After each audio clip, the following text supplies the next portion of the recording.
अस्सलाम वालेकुम students, welcome to learn and teach by Sidra and this is Sidra Mir. Students, आज मैं आपको फिजिक्स का चैप्टर नंबर 1 है वो पढ़ाने जा रही हूँ।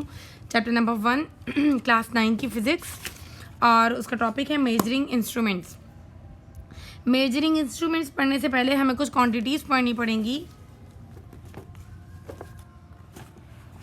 फिजिकल क्वांटिटीज़ क्या क्वांटिटीज़ होती हैं? देखें, क्वांटिटीज़ हमारे पास दो टाइप की होती हैं। एक फिजिकल क्वांटिटीज़ होती हैं और दूसरी होती हैं नॉन फिजिकल क्वांटिटीज़। तो फिजिकल क्वांटिटीज़ कौन सी क्वांटिटीज़ होती हैं? All those quantities that can be measured are called physical quantities. वो तमाम क्वांटिटीज़ जिन्हें हम मेजर कर सकें वो फिजिकल क्वांटिटीज़ कहलाती हैं। जैसे कि लेंथ है, हम किसी भी जगह की लेंथ मालूम, किसी भी चीज़ की जो है वो लेंथ मेजर कर सकते हैं, और लेंथ के साथ हम मास मेजर कर सकते हैं, टाइम, टेम्परेचर, करंट, हम ये तमाम चीज़ें जो है वो मेजर कर सकते हैं। तो वो तमाम क्वांटिटीज़ जिन्हें हम मेजर कर सकें वो कहलाती हैं फिजिकल क्वांटिटीज़। वो क्या कहलाती हैं? हमारी फिजिकल क्वांटिटीज़ कहलाती हैं। अच्छा, फिजिकल क्वांटिटीज़ जो हैं इन्हें हम जब भी मेजर करते हैं तो मेजरमेंट के बाद जब हम इन्हें एक्सप्रेस करते हैं कहीं भी, तो उन्हें एक्सप्रेस करने के लिए हमें इन अ कॉम्बिनेशन ऑफ टू वो हमेशा एक्सप्रेस होती हैं। लाइक वो एक शो करती हैं मैग्नीट्यूड और दूसरा करती हैं वो उनका यूनिट। अब इस बात का क्या मतलब है? लेट्स सपोज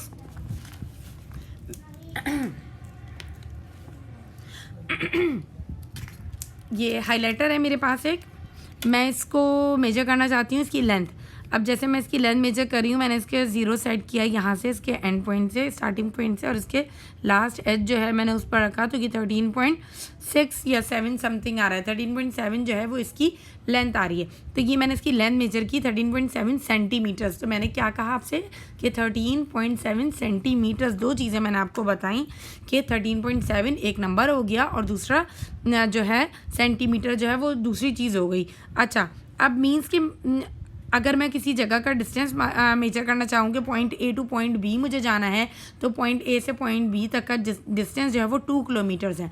ठीक है, वहाँ तक का रास्ता जो है वो 2 किलोमीटर्स का है।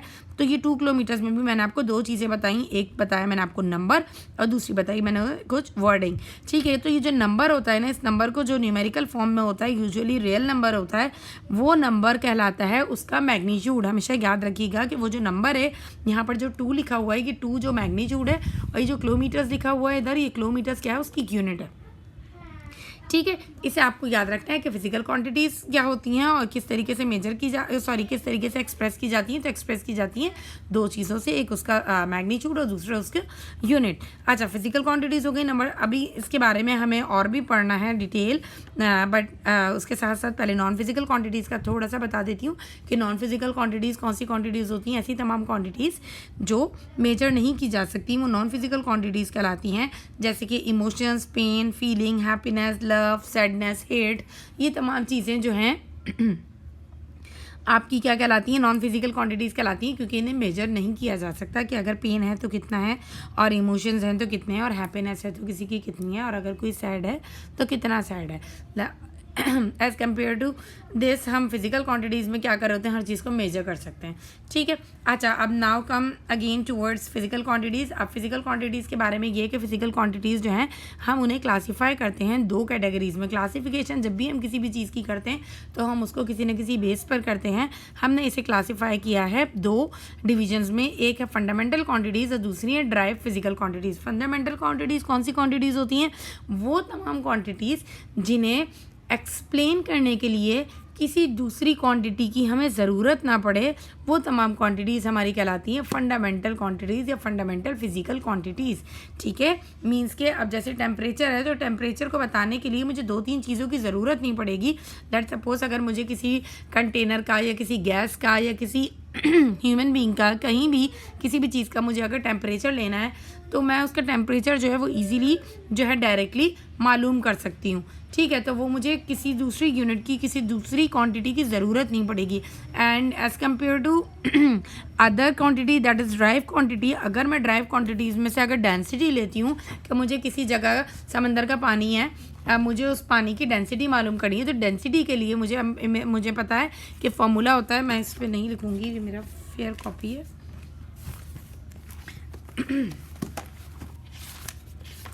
डेंसिटी जो है जैसे डेंसिटी का फॉर्मूला होता है rho is equal to mass upon volume, ठीक है। तो मीन्स कि अगर मुझे रॉ या डेंसिटी जो है इसे एक्सप्लेन अगर मुझे करना है तो मुझे मास की भी मदद लेनी पड़ेगी और वॉल्यूम की भी मदद लेनी पड़ेगी। इन दोनों की मदद के बगैर मीन्स कि जब मास नहीं पता होगा और वॉल्यूम नहीं पता होगा, मास और वॉल्यूम आपस में डिवाइड होंगे तो ही मुझे डेंसिटी पता चल सकती है किसी भी चीज़ की, सही है। अब जैसे ये हो गया। और इस तरीके से अगर मुझे लेंथ पता करनी है तो मैं सीधा सीधा किसी भी चीज़ की लेंथ जो है वो आराम से मेजर कर सकती हूँ किसी भी मेजरिंग इंस्ट्रूमेंट से, ठीक है। जैसे मैंने पहले वर्नियर कैलिपर के बारे में आपको बताया कि वो भी मेजर करके देता है। आपका रूलर होता है, मीटर रूल जो होता है वो आपको मेजर करके देता है। हमारे पास एक स्क्रू गेज होता है वो आपको जो है लेंथ मेजर करके देता है। अच्छा, ये डायमीटर्स वगैरह जो है वो चीज़ों के सरकमफेरेंस मेजर करके देता है। तो मीन्स कि ये वो चीज़ें हो गई, ये वो फिजिकल क्वांटिटीज़, वो फंडामेंटल क्वांटिटीज़, वो क्वांटिटीज़ हो गई जिनके लिए हमें किसी दूसरी क्वांटिटी की हेल्प की ज़रूरत नहीं है और हम उन्हें डायरेक्टली मेजर कर सकते हैं। तो वो क्वांटिटीज़ क्या कहलाई गई? फंडामेंटल क्वांटिटीज़ कहलाई गई हैं। और फंडामेंटल क्वांटिटीज़ हमारे पास all over the world there are only 7 fundamental quantities, 7 ही क्वांटिटीज़ हैं जिन्हें हम बग़ैर किसी क्वांटिटी दूसरी क्वांटिटी की हेल्प के मालूम कर सकें। वो क्वांटिटीज़ कौन कौन सी है? लेंथ है, mass, time, current, electric current, temperature, amount of a substance, luminous intensity. अच्छा, ये तमाम चीज़ें तो आपको समझ में आ रही होंगी। अमाउंट ऑफ अ सब्सटेंस का मतलब ये होता है लाइक अगर मेरे पास कोई गैस है तो उस गैस के कितने मोल्स हैं तो वो मैं उसको अमाउंट ऑफ सब्सटेंस को किस तरीके से मेजर करूँगी। ल्यूमिनेस इंटेंसिटी जो होती है वो क्या चीज़ होती है? ल्यूमिनेस इंटेंसिटी जो होती है वो धूप को मेजर करने के लिए, धूप की शिद्दत को मेजर करने के लिए इस्तेमाल होती है। जैसे कि सुबह के टाइम पे धूप कैसी होती है और दोपहर के टाइम पे धूप कैसी होती है। तो सुबह की टाइम की धूप जो होती है वो हल्की होती है और दोपहर में धूप तेज़ होती है। तो धूप की इंटेंसिटी को मेजर करने के लिए हम ल्यूमिनेस इंटेंसिटी यूज़ करते हैं, ठीक है।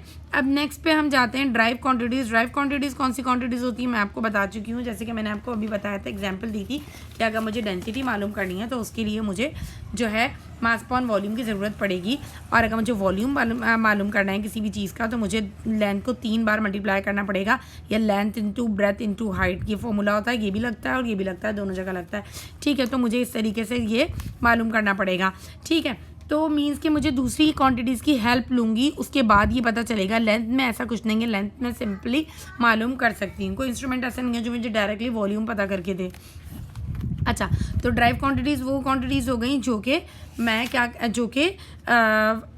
हमें एक्सप्लेन करने के लिए फंडामेंटल क्वांटिटीज़ की मदद लेनी पड़ती है। वो तमाम क्वांटिटीज़ जिन्हें एक्सप्लेन करने के लिए फंडामेंटल क्वांटिटीज़ की हेल्प लेनी पड़े, मींस के इन 7 क्वांटिटीज़ में से किसी न किसी की हेल्प लेनी पड़े, वो क्वांटिटीज़ हमारी कहलाती हैं ड्राइव क्वांटिटीज़, ठीक है।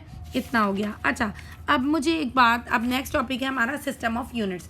सिस्टम ऑफ यूनिट्स पढ़ने से पहले हमें एक चीज़ का बारे में पढ़ना पड़ेगा कि यूनिट्स जो हैं वो क्या होते हैं और यूनिट्स क्यों बनाए जाते हैं। देखें, जिस तरीके से हमारे पास पहले की होता था,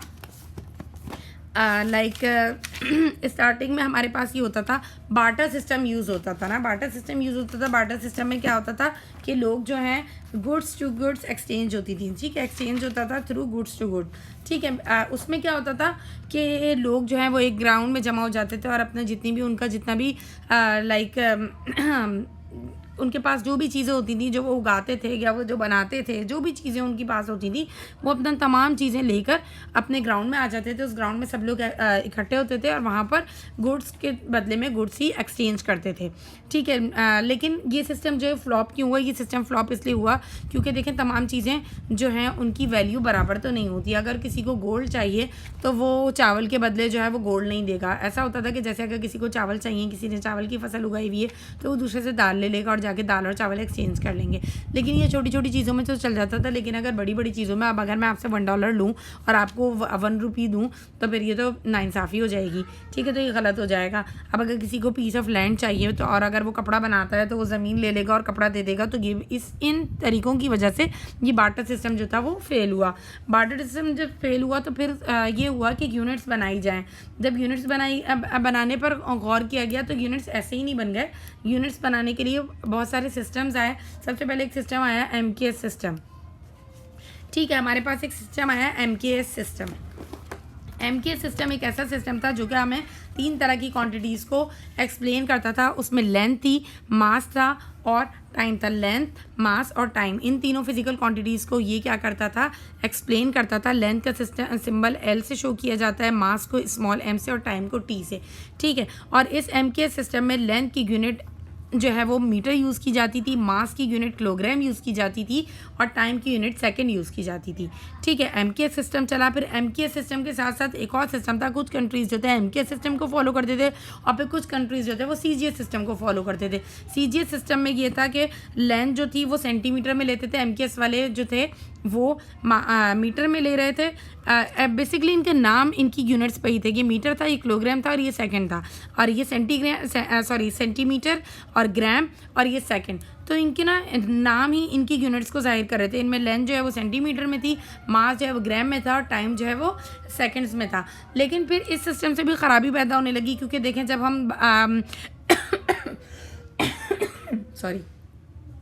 हम बात करते हैं इंटरनेशनली तो फिर हम क्या करते हैं, कोई एक सिस्टम होता है उसे फॉलो किया जाता है। कुछ कंट्रीज इसे फॉलो कर रहे थे। ब्रिटिश जो था वो अपना सिस्टम जो है वो पहले खुद फॉलो करता था, उसका सिस्टम जो था वो अपना अलग फॉलो करता था और उसने अपनी यूनिट्स जो हैं वो ही बनाते थे। फिर उन्होंने एयरक्राफ्ट बनाया। एयरक्राफ्ट जो था अपने मुल्क में तो जो उन्होंने बना लिया, बट जब वो एयरक्राफ्ट दूसरे मुल्कों में गया और वहाँ जाके उन्होंने फ्लाइट वगैरह स्टार्ट की तो वो एयरक्राफ्ट चल नहीं सका, क्योंकि वो कुछ और यूनिट्स यूज़ कर रहे थे और जो है ब्रिटिश कुछ और यूनिट्स यूज़ कर रहा था और बाकी कंट्रीज़ वाले जो लोग थे वो कुछ और यूनिट्स यूज़ कर रहे थे। तो इस तरीके से यूनिट्स में मसला आने लगा। अब जैसे जो स्टूडेंट्स बायोलॉजी पढ़ते हैं उन्हें ये पता होता है कि बायोलॉजिकल नेम्स होते हैं चीज़ों के, कुछ चीज़ें होती हैं लाइक बायोलॉजी में जितनी भी हमारे पास चीज़ें होती हैं उनके हमारे पास क्या होते हैं, बायोलॉजिकल नेम्स होते हैं। चीज़ों के बायोलॉजिकल नेम्स होते हैं। बायोलॉजिकल नेम्स क्यों आए थे? चीज़ों को बायोलॉजिकल नेम्स दिए जाते हैं। बायोलॉजिकल नेम्स इसलिए आए थे क्योंकि देखें पूरे वर्ल्ड में ऑलमोस्ट 200 से भी ज़्यादा जो है वो लैंग्वेजेस जो हैं बोली जाती हैं, ठीक है। अब डॉक्टर्स भी जो होते थे तमाम वर्ल्ड में हर लैंग्वेज का ही कोई डॉक्टर होता था, लेकिन एक दूसरे की लैंग्वेज समझ नहीं आती थी। तो जब एक दूसरे की लैंग्वेज समझ नहीं आती थी तो बेसिकली नॉर्मल सी जो चीज़ें होती थी उनके नाम भी दूसरे डॉक्टर्स दूसरे कंट्रीज़ के, जब उनका पैनल इंटरनेशनली एक जगह वो गैदर होते थे और फिर जब बात करते थे या कोई भी लाइक लॉ निकलता था, कोई भी उनका प्रिंसिपल होता था जिसे वो स्प्रेड करते थे इधर से उधर, तो उसमें प्रॉब्लम फेस करते थे कि दूसरी लैंग्वेजेस के लोग उस चीज़ को समझ नहीं पाते थे। तो इस प्रॉब्लम से हटने के लिए डॉक्टर्स ने क्या किया, साइंटिस्ट्स ने क्या किया कि चीज़ों के नाम बना लिए। जैसे अगर फ्रॉग है तो फ्रॉग को ऑल अराउंड द वर्ल्ड जो है वो राना टिग्रीना कहेंगे। सही है। ह्यूमन है तो ह्यूमन बीइंग को क्या कहा जाएगा, होमोसेपियन कहा जाएगा। अगर जैसे लेट्स सपोज हम इमली की बात करते हैं तो हम लोग इमली कह रहे हैं। अब इमली एक उर्दू वर्ड है, इसको तमाम दुनिया के लोग कैसे समझ सकते हैं? तो इसके लिए उन्होंने टेमेरिंडस इंडिका एक नाम निकाला कि टेमेरिंडस इंडिका जो है एक लैटिन नेम है, एक बायोलॉजिकल नेम है। जब इसके बारे में बात की जाएगी तो थ्रू आउट द वर्ल्ड जो है सब लोग जो हैं समझ जाएंगे कि बात किस चीज़ की जा रही है। तो इसी तरीके से यूनिट्स के लिए भी बहुत ज़रूरी था कि इंटरनेशनली एक ही चीज़ यूज़ की जाए ताकि सब लोग जो हैं एक ही रूल को फॉलो करें, ठीक है। अब उस रूल को फॉलो करने के लिए सारे जो हैं दुनिया के साइंटिस्ट एक जगह गैदर हुए। उन्होंने एक नया सिस्टम बनाया, SI system international of units, जो कि आज तक चलता है। इस सिस्टम इंटरनेशनल में अच्छा ये सिस्टम जो है ये MK सिस्टम से थोड़ा सा मैच करता है, वो मैं भी आपको बताती हूँ। इस सिस्टम में हमारे पास 7 फंडामेंटल क्वांटिटीज़ जो कि मैंने आपको पहले बताई थी, यहाँ पर वो तमाम 7 फंडामेंटल क्वांटिटीज़ मौजूद हैं। Length, mass, time, current, temperature, amount of substance and luminous intensity. Length को मेजर करते हैं मीटर में, मास को मेजर किया जाता है किलोग्राम में, टाइम को मीटर किया जाता है सेकेंड में, करंट को एम्पेयर्स में, टेम्परेचर को केल्विन में मेजर करते हैं और अमाउंट ऑफ सब्सटेंस को मोल्स में मेजर करते हैं और ल्यूमिनस इंटेंसिटी को कैंडेला में मेजर करते हैं, जिसे CD से डिनोट किया जाता है। उसका सिंबल जो है वो CD है। अच्छा इंटरनेशनली पूरे वर्ल्ड वाइड यही होता है कि यही जो हैं यूनिट्स जो हैं चलती हैं इन फिजिकल क्वांटिटीज़ की। अच्छा MK सिस्टम जो है वो इसी सिस्टम से मैच करता था। MK सिस्टम में लेंथ का यूनिट मास है, लेंथ का यूनिट मीटर है, मास का यूनिट किलोग्राम और टाइम का यूनिट सेकंड है। अच्छा सेकंड का unit through out the time जो है कभी चेंज नहीं हुआ, वो हमेशा टाइम का यूनिट सेकंड ही रहा है। अच्छा, अब इसके बाद एमके सिस्टम में बट ये कि सिर्फ 3 क्वांटिटीज़ को जो है वो 3 क्वांटिटीज़ को जो है वो एक्सप्रेस कर पा रहा था, एक्सप्लेन कर पा रहा था, सॉरी। तो इस वजह से इस सिस्टम को हटा के एक ऐसा सिस्टम रखा गया जो कि तमाम फंडामेंटल क्वांटिटीज़ को एक्सप्लेन कर सके। All right.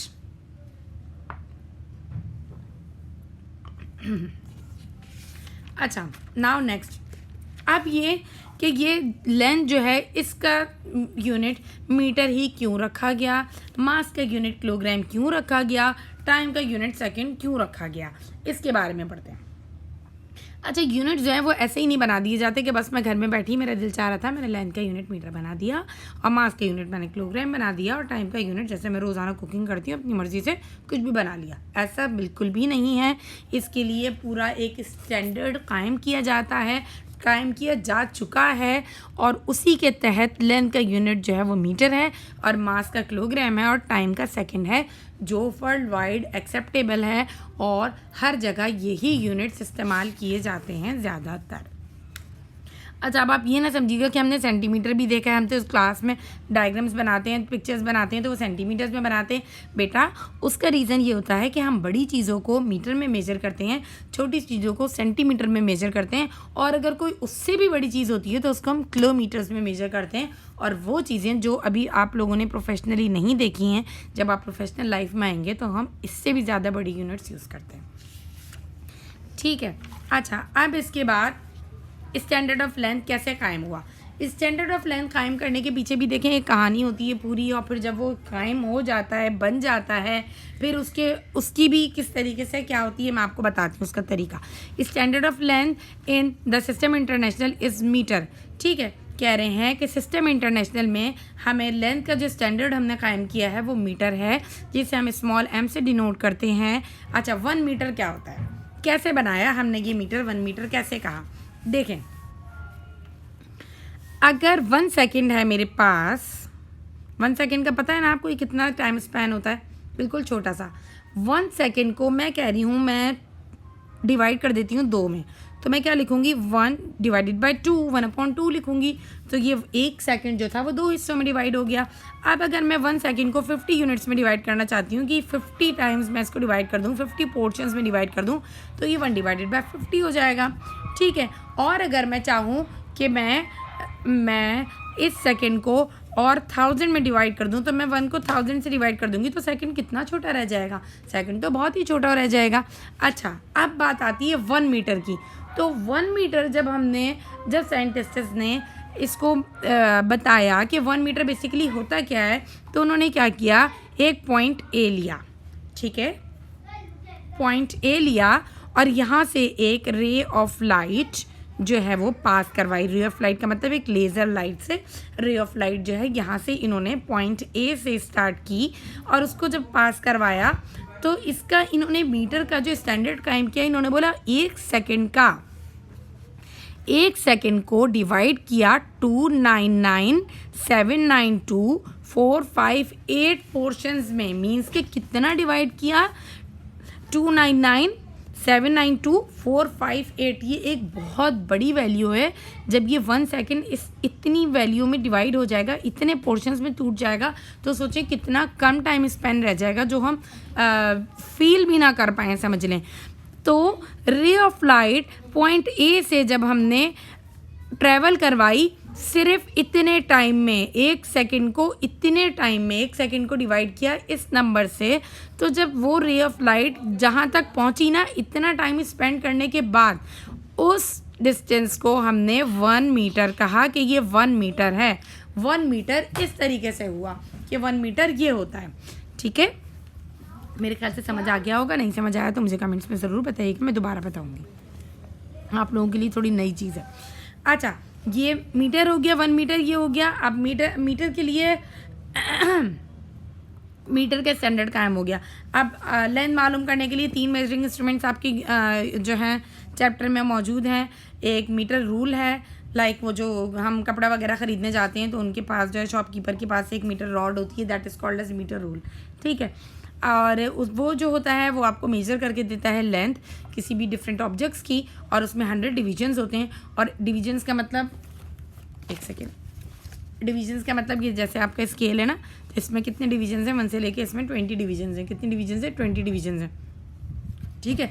तो उसमें कितने डिवीजन्स होते हैं, उसमें 100 डिवीजन्स होते हैं और हर डिवीजन जो है वो कितना बड़ा होता है 1 सेंटीमीटर का होता है।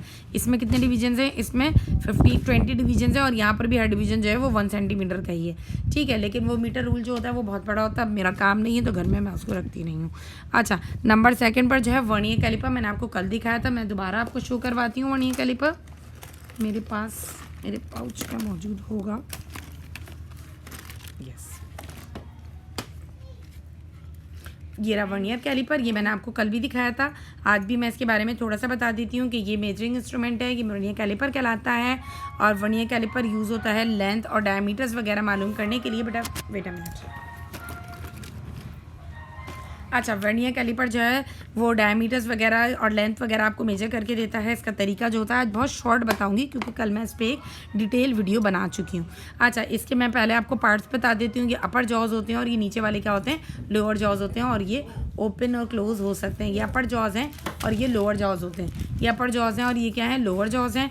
और इसके साथ साथ इसमें 2 स्केल्स होते हैं। ये होता है मेन स्केल और ऊपर वाले को कहते हैं हम वर्नियर स्केल। एक मेन स्केल होता है और दूसरा जो होता है वो वर्नियर स्केल होता है। अच्छा, फ्लैश लाइट जो इस पर पड़ रही है और मैं लाइट बंद करके वीडियो बना नहीं सकती। अच्छा, अब इसके बाद जो है ये आपका यहाँ से स्लाइड करके जो एक रॉड आपको दिख रही है आगे खुलती हुई, इस रॉड को हम कहते हैं डेप्थ गेज, ठीक है। डेप्थ मालूम करने के लिए यूज़ होती है। जैसे कि मैंने इसका कैप लिया, एक सिलेंडर है, सिलेंडर की डेप्थ मालूम करने के लिए, तो इस सिलेंडर की कितनी डेप्थ होगी, यहाँ से मैं इसको एडजस्ट करूँगी। ये बहुत टाइट हो रहा है, अब सेट हो जाएगा। अच्छा, इससे ना ये लूज़ और टाइट होता है।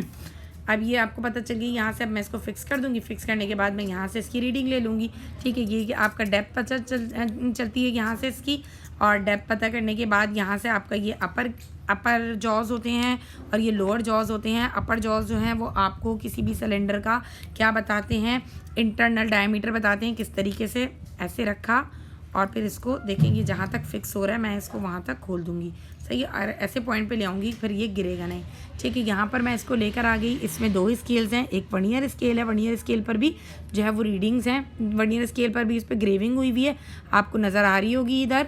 और मेन स्केल पर भी ग्रेविंग हुई हुई है आपकी इधर, ये देखें ये सब और लाइंस जो हैं। अब इसका मैं इसकी रीडिंग कैसे लूँगी, इसकी रीडिंग लेने का मेन स्केल की रीडिंग अलग आती है, वर्नियर स्केल की रीडिंग अलग आती है। मेन स्केल की रीडिंग किस तरीके से आएगी, मेन स्केल की रीडिंग मेन स्केल पर आएगी।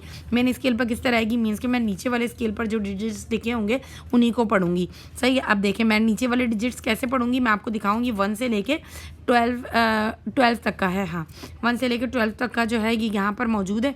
और ये इसकी जो वर्नियर स्केल है ना, ये छोटा वाला वर्नियर स्केल के जो फर्स्ट लाइन आएगी ना नीचे की तरफ, फर्स्ट लाइन जो है मेन स्केल के जिस पॉइंट को टच कर रही होगी वो जो है इसकी रीडिंग होगी। कौन सी वाली, मेन स्केल रीडिंग होगी। मैं देखती हूँ कहाँ आ रही है, मुझे थोड़ा नज़र कम आ रहा है इस वक्त।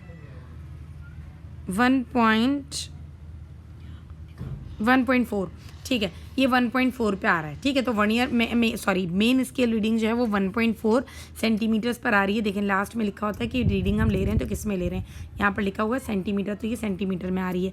अब मुझे इसी की हर चीज़ की 2 रीडिंग्स लेनी होती हैं। आपकी जो फिजिक्स की प्रैक्टिकल है बेटा, यहाँ फिजिक्स की प्रैक्टिकल बुक है, देना मुझे। इसका आपका प्रैक्टिकल नंबर 1 भी है, दिखाइए मुझे जल्दी से प्रैक्टिकल बुक।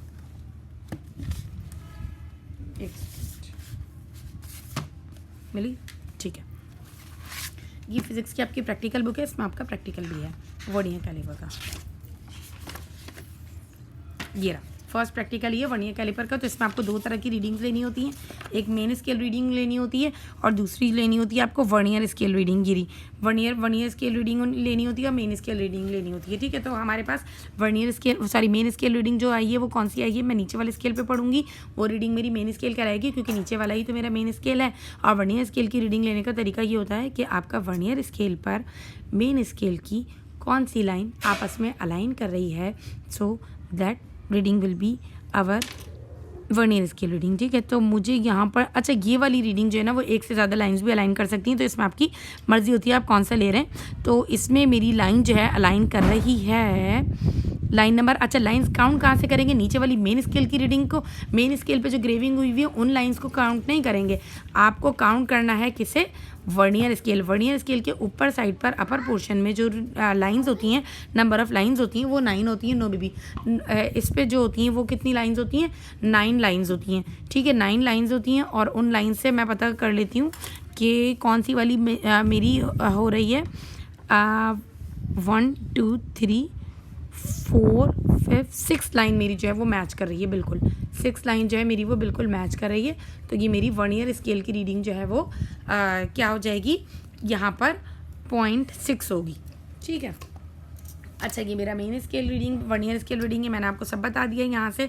अच्छा, ये अपर जॉज ने रीड करके दिया मुझे क्या, एक्सटर्नल इंटरनल डायमीटर, और मेरा एक्सटर्नल डायमीटर मैं चाहूँगी, सॉरी मेरा तो हाईलाइटर का ही काम हो गया होगा, ये चले मैं इससे करके दिखाती हूँ।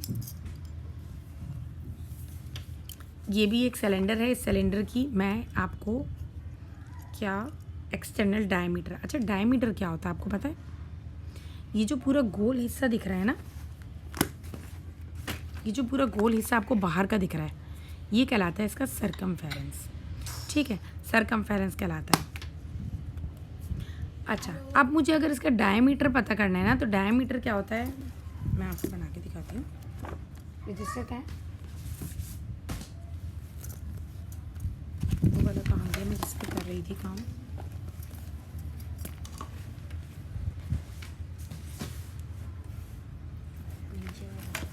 बेटा मुझे वो रजिस्टर दीजिए, कहाँ गया, जो आप पीछे से मुझे दो, वो वाला दे दो जिसमें मैं आपको पढ़ा रही थी अभी। ये तो आप, अच्छा देखें, डायमीटर जो होता है ना, डायमीटर क्या होता है, सर्कल है ये, ठीक है, ये सर्कल मैंने ड्रॉ किया, सर्कल के यहाँ से लेके यहाँ तक की जो पूरी लाइन होती है ना, ये क्या कहलाती है, हमारी डायमीटर कहलाती है। और अगर मिड तक का जो पॉइंट होता है वो क्या कहलाता है, हमारा रेडियस कहलाता है। रेडियस मालूम करना होगा तो सर्कल के मिड पॉइंट से लेकर एंड पॉइंट तक का पूरी जो इसकी बॉर्डर लाइन होती है वहाँ तक का मैं पता करूँगी तो वो रेडियस कहलाएगा, और यहाँ से यहाँ तक का पता करूँगी तो डायमीटर। और अगर इसका फुल राउंड जो इसका कहलाता है वो कहलाता है इसका सरकमफेरेंस। अच्छा, अब मुझे इसका डी पता करना है, ठीक है, डायमीटर पता करना है।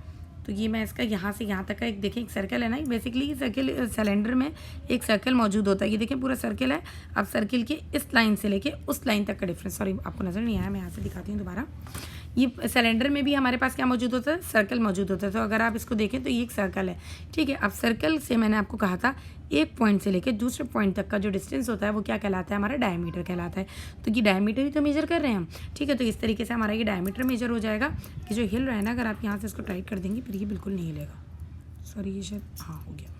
अच्छा, तो ये क्या हुआ, मुझे इसका डायमीटर पता करना है। डायमीटर की रीडिंग लेने का तरीका भी बिल्कुल वही है कि मेन स्केल पर देखूंगी फर्स्ट वाला, नीचे वाला वर्नियर स्केल का जो फर्स्ट पॉइंट है वो मेन स्केल के किससे मैच कर रहा है, ये मैच कर रहा है 1 से, बिल्कुल एग्जैक्ट 1 से मैच कर रहा है। और वर्नियर स्केल रीडिंग का मतलब ये होगा कि ऊपर के जो 9 बार्स हैं उन 9 बार्स में से वो कौन सी बार्स हैं जो कि मेन स्केल के बार से एग्जैक्टली अलाइन हो रही हैं, ठीक है। तो ये हमारी मेन डायमीटर ऐसे मेजर करेंगे।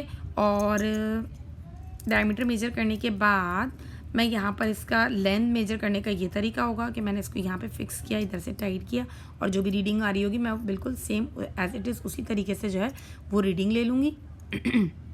तो ये आपकी वर्नियर स्केल के साथ में एक छोटी सी दोबारा से अंडरस्टैंडिंग हो गई उन लोगों के लिए जिन्होंने वो वीडियो नहीं देखी थी। ये वर्नियर स्केल हो गया। Where is my screw gauge?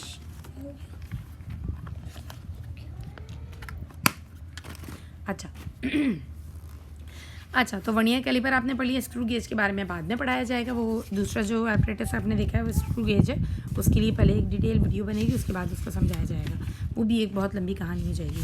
अच्छा, ये वर्नियर कैलिपर हमने पढ़ लिया। इसके पार्ट्स ऑफ वर्नियर कैलिपर भी हमने पढ़ लिए हैं। अगर किसी को यहाँ से नोट्स कॉपी करने हैं तो वो नोट्स यहाँ से कॉपी कर सकते हैं, ठीक है। अच्छा, किसी स्टूडेंट ने कहा था कि पीडीएफ की कॉपीज़ के लिए, कि पीडीएफ की फ़ाइल जो है अपलोड करने के लिए, तो मेरे ख्याल से यूट्यूब पे पीडीएफ की फ़ाइल अपलोड होती नहीं है। पीडीएफ आप लोगों को वैसे भी मिल सकता है, आप कमेंट्स पे बता दें तो मैं आपको पीडीएफ जो है सेंड कर दूँगी पर्सनली। अच्छा, standard of mass, standard of mass, अब जैसे हमने यहाँ पे पढ़ा था ना स्टैंडर्ड ऑफ लेंथ किस तरीके से आया, तो स्टैंडर्ड ऑफ मास जो है वो किस तरीके से किस तरीके से जो है वो उन लोगों ने सेट किया कि मास का जो स्टैंडर्ड होगा वो क्या होगा। मास का हमारे पास यूनिट होता है किलोग्राम, हम पहले पढ़ चुके हैं, यहीं पर मैं आपको दोबारा दिखाती हूँ।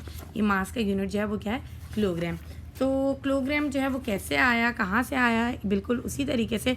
अच्छा, ये जब यूनिट्स बन जाते हैं ना, तो जैसे वो जो रॉड जितनी बड़ी निकली थी उस रॉड में कोई जैसे मीटर में मैंने आपको बताया था, तो वो जो रॉड की लेंथ हमने मेजर की थी और उसका एक प्रोटोटाइप बना लिया जाता है। प्रोटोटाइप उसे कहते हैं, लाइक एक स्टैंडर्ड बना लिया जाए, ये एक मॉडल बना लिया जाए, तो उसका एक प्रोटोटाइप बना के वो क्या करते हैं, म्यूज़ियम में उसको जो है रखा जाता है कि उसकी लेंथ में कोई फ़र्क ना पड़े, उसके मास में किसी चीज़ में कोई फ़र्क ना पड़े, इसीलिए उसे म्यूज़ियम में सेव कर लिया जाता है।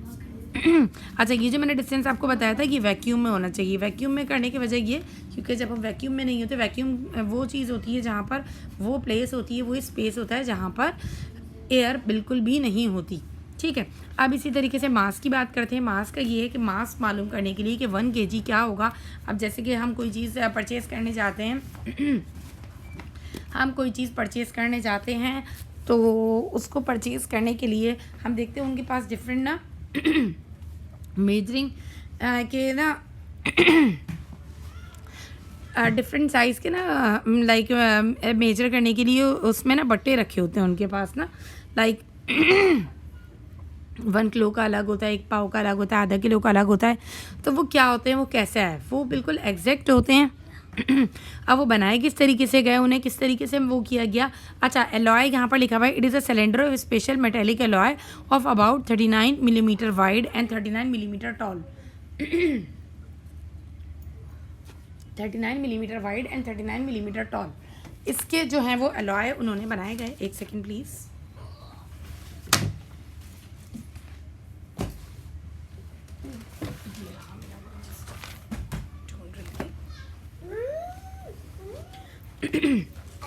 कह रहे हैं मेटेलिक अलॉय। बेटा अलॉय किसे कहते हैं, किसी को पता है कि अलॉय किसे कहते हैं? अलॉय बेसिकली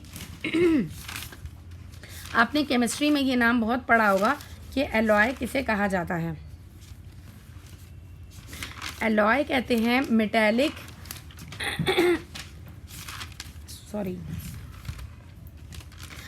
अलॉय जो होता है ना, मेटल्स जो होती है ना, metals, alloy is a mixture of metals. तो वो मेटल्स का क्या होता है, मिक्सचर होता है।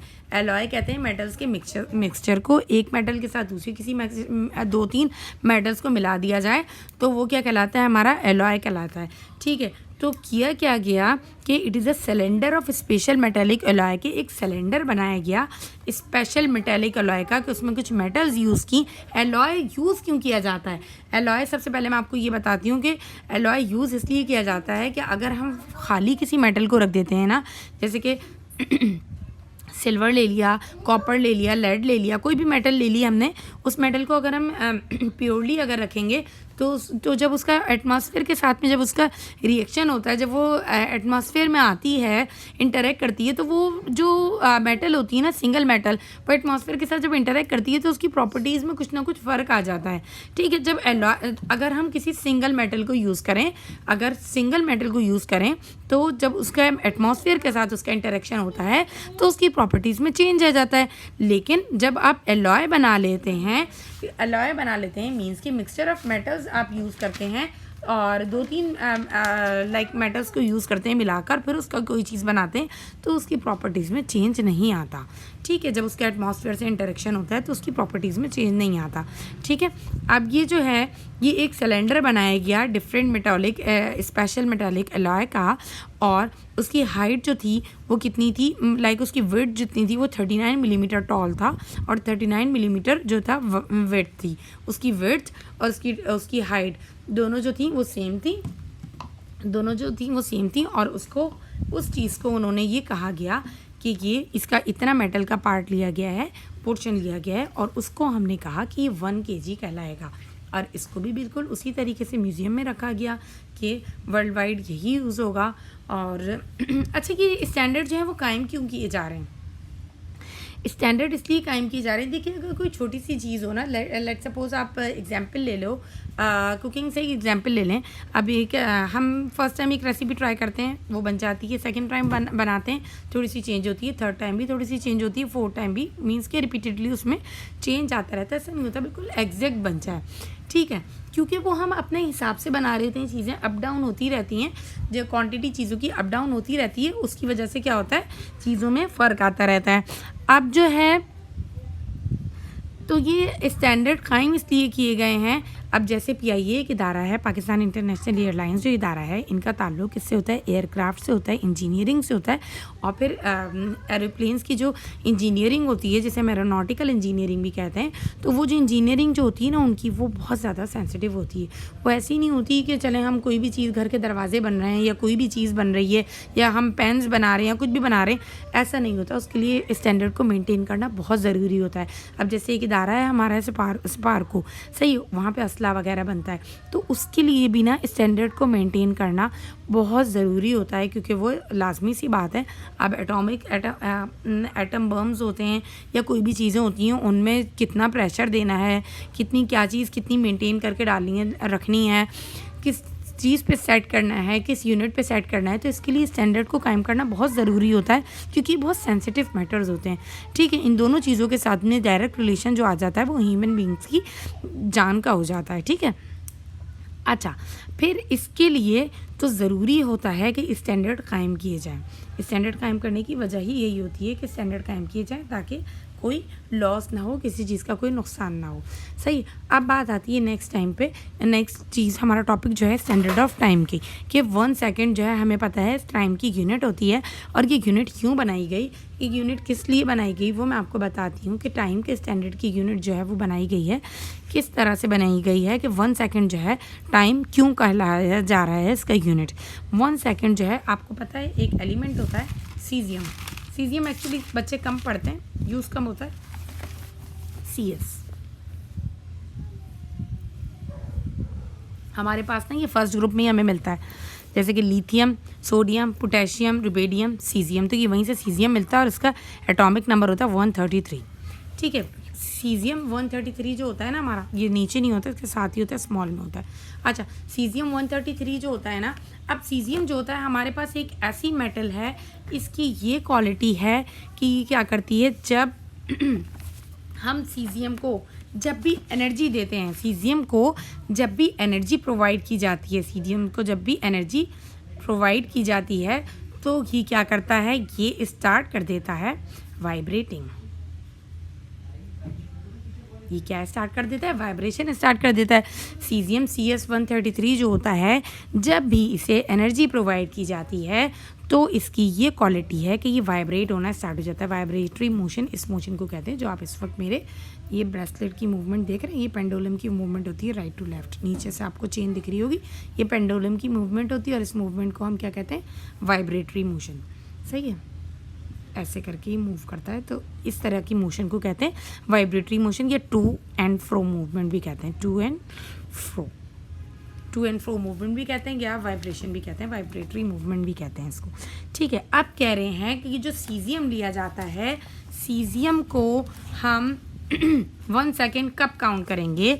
1 सेकेंड जो होता है, मैं यहाँ से दिखाती हूँ, 1 second is defined as the time taken by caesium CS133 atom to complete 91926317770 की दो जो मैंने आपको डिजिट्स बताए ना, तीनों, बल्कि इधर 39 मिलीमीटर, इधर 39 मिलीमीटर, यहाँ 91926317770 और उधर 99299729458458। इनको तो आप हिफ्ज़ कर लें, ये आपके MCQs में आ सकते हैं, इतनी मुश्किल चीज़ नहीं है, जब मुझे याद हो सकती है तो आपको भी हो सकती है। अच्छा, ये जो है, जब सीजियम इतनी वाइब्रेशंस कंप्लीट करेगा, सीजियम जो है, सीजियम के बारे में मैंने बताया, जब भी इसे एनर्जी प्रोवाइड की जाएगी तो वाइब्रेशन स्टार्ट कर देगा। तो वाइब्रेट जब भी करेगा, एक चीज़ वाइब्रेटरी मोशन में कब होती है, जब वो यहाँ से लेके यहाँ तक राइट टू लेफ्ट और left to right again move करती है, पहले यहाँ से यहाँ तक जाती है, फिर आगे जाती है, इधर से इधर जब ये मूव कर रही होती है तो इसे हम कहते हैं वाइब्रेटरी मूवमेंट, सही है। जब ये इधर से इधर कितनी बार मूव करेगा सीजियम, 91926317770 टाइम्स वाइब्रेशंस जब इसके अंदर क्रिएट हो जाएंगी, कंप्लीट हो जाएंगी, तो उस टाइम को हम क्या कहेंगे 1 सेकेंड। तो सोचें सीज़ियम कितना ज़्यादा वाइब्रेट कर रहा होगा, क्योंकि 1 सेकेंड तो एक ऐसी चीज़ है जो हम लोगों की रोज़ाना रूटीन में है। हम घड़ी में रोज़ देखते हैं कि सेकेंड कितना छोटा होता है, सही है। तो सीज़ियम इतने टाइम्स में, जब 1 सेकंड में इतने टाइम्स जब वो जो है वाइब्रेशंस अपनी कंप्लीट कर रहा है, इतनी वाइब्रेशंस कंप्लीट कर रहा है, तो सोचें वो कितनी जल्दी वाइब्रेट होता होगा, ठीक है। तो इस स्टैंडर्ड को हमने क्या कहा कि जब सीज़ियम 9192631770 बार वाइब्रेट हो जाएगा तो उस टाइम को हम कहेंगे 1 सेकेंड। ऑलराइट। अच्छा, मेजरिंग इंस्ट्रूमेंट्स हमारे पास टाइम मेजर करने के लिए क्या होते हैं? वॉचेस होती हैं हमारी, स्टॉप वॉचेस होती हैं, और दूसरी वाली वॉचेस हमारी जो होती हैं वो होती हैं एनालॉग होती है एक स्टॉप वॉच, और एक डिजिटल होती है, ठीक है। तो स्टूडेंट्स आज के लिए इतना ही, वह बाकी का चैप्टर मैं आपको कल बताऊंगी। टॉपिक बहुत लंबा हो गया है और टाइम भी बहुत ज़्यादा हो गया है, ठीक है। इसके अलावा चैनल को देखते रहिए कि देखिए कि मैंने अपना इंग्लिश का लेसन प्लान बनाया है स्कूल का, और इससे भी मैं अभी आगे आपको सारी चीज़ें पढ़ाऊँगी। पार्ट्स ऑफ स्पीच की मेरा भी काम इस पर चल रहा है, डेली बेसिस पे जो पढ़ाती जा रही हूँ मैं इस पर नोट डाउन करती जा रही हूँ, ठीक है। तो प्लीज़ चैनल को देखते रहिए और चैनल को सब्सक्राइब कीजिए, चैनल को शेयर ज़रूर कीजिए, कमेंट्स कीजिए, अच्छे कमेंट्स कीजिए, ठीक है। और वीडियो को जो है शेयर भी कीजिए अपने फ्रेंड्स के साथ, तमाम स्टूडेंट्स के साथ। पेरेंट्स देख रहे हैं तो अपने बच्चों को दिखाइए, मदर्स देख रही हैं तो अपने बच्चों को दिखाएं, फादर्स देख रहे हैं तो अपने बच्चों को दिखाएं, और अपनी फैमिली में लोगों को सेंड करें। ज़्यादातर मदर्स जो हैं वो बच्चों को पढ़ा रही होती हैं, क्योंकि फादर्स तो बिज़ी होते हैं, तो मदर्स जो पढ़ा रही होती हैं तो उन लोगों को सेंड करें जिनके बच्चे अभी 9 मैट्रिक में हैं, या छोटी क्लासेस वाले बच्चे भी इसमें से थोड़ी चीज़ें ले सकते हैं, ठीक है। थैंक यू वेरी मच, अपना ख्याल रखिएगा, अल्लाह हाफिज़।